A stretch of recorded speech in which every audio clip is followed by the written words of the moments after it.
ప్రేక్షక దేవుళ్లకు నా మిత్రులకు అలాగే ఇక్కడ బాహుబలి టీం అంటున్నటువంటి మా టీం పురుషోత్తముడు వెనకాల ఎంతమంది ఉన్నారో చూపెట్టడానికి ఈ సినిమాలో చూపెట్టడానికి ఒక టీంనే మీరు చూసి ఎంత గ్రాండియర్గా ఉందో మీరు చూసుకోవచ్చు. ఇక్కడ మనం చిన్నప్పటి నుంచి ఒక యాడ్ చూస్తుంటాం, రమేష్ సురేష్ అని. ఇక్కడ ప్రకాష్ గారు రమేష్ గారు అని ఇద్దరు ప్రొడ్యూసర్లు. మాకు అలాంటి టైపే కామెడీగా ఒక స్వచ్ఛమైన శాకాహార భోజనం మాకు సెట్లో ఉల్లిపాయ కూడా లేకుండా ఆయన ఏదో బాగా గమనించాడు భూతద్దం పెట్టి.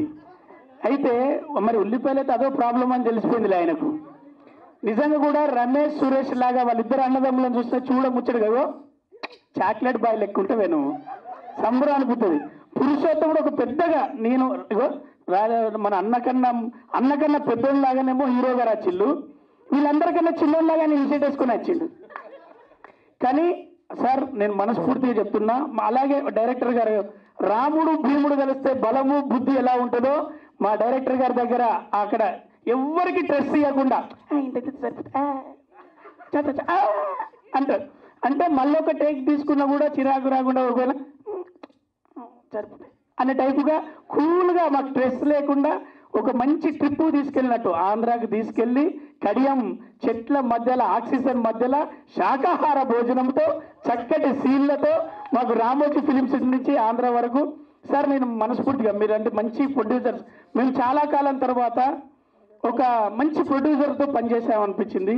అందరూ మంచి ప్రొడ్యూసర్లే, కానీ మీరు అంటే కొత్తగా వచ్చిన వాళ్ళందరూ కూడా ఒక కన్ఫ్యూజన్ ఒక అలా ఉంటుంది. కానీ మీరు మాత్రం పిచ్చ క్లారిటీగా ఉదయం షూటింగ్ చేసే సాయంత్రం కల్లా డబ్బులు చేతిలో పెట్టి మిఠాయి చేతిలో పెట్టి పద్ధతిగా రవి గారు ఓకేనా అంటే ఇంకెక్కువ అడుగు తెచ్చేటట్టున్నాడు. ఆయన ఎక్కువ తీసుకోలేము అట్లా అని చెప్పి పెద్ద క్యారెక్టర్ రాయలేదు. ఆయనే 4 రోజులు వాడి ఏం చేద్దాం, ఆయన దగ్గర పైసలు ఇచ్చేటట్టున్నాడు, ఈయనేమో క్యారెక్టర్ ఇచ్చినది రాజు. కానీ మొత్తానికి మీ సెట్ను మేము చాలా బాగా ఎంజాయ్ చేసినాం సార్. మీతో మళ్ళీ పని చేయాలి, మీ ఇద్దరు కలిసి మళ్ళీ పని చేస్తే హీరోగా ఆయన చేస్తే వీళ్ళందరం కూడా మేమందరం కూడా పిలువగానే ఫస్ట్ డేట్లు ఇచ్చేస్తాం. నిజంగా కూడా బాగా ఎంజాయ్ చేసాం. పురుషోత్తముడు ఆమె అన్నది ఒక్క నిమిషం మాట్లాడితే చాలని, అందరినీ ఆనంద పెడుతున్నానా, అందరూ ఆనందంగా ఉన్నారనేదే రా నా సబ్జెక్టు. చూడు మీ ఇన్ఫర్మేషన్ లో శాకాహారమే ఎక్కువ ఉంటుంది సార్. ఎంత బలమైనది శాకాహారం అనేది ఆయన చూపెట్టాడు. సో పురుషోత్తమ టీజర్ మీరు చూశారు, కనుల విందుగా పెద్ద ఆర్టిస్టులతో పెద్దగా ఒక మంచి పెద్ద సినిమా తీశారు. కాంప్రమైజ్ కాకుండా ప్రతి సినిమా సెట్ దగ్గర నుంచి మీరు దిగిన చాపర్ వరకు సినిమా కూడా అంతే ఎంటర్టైన్ చేస్తుంది, అంతే బలంగా పురుషోత్తముడు మంచి ఫైట్లతో పాటు మంచి కామెడీ సీన్స్ కూడా చేయడం జరిగింది. మీరు చూసి బాగా ఎంజాయ్ చేస్తారు, పెద్ద హిట్ చేయాలని మనస్ఫూర్తిగా కోరుకుంటూ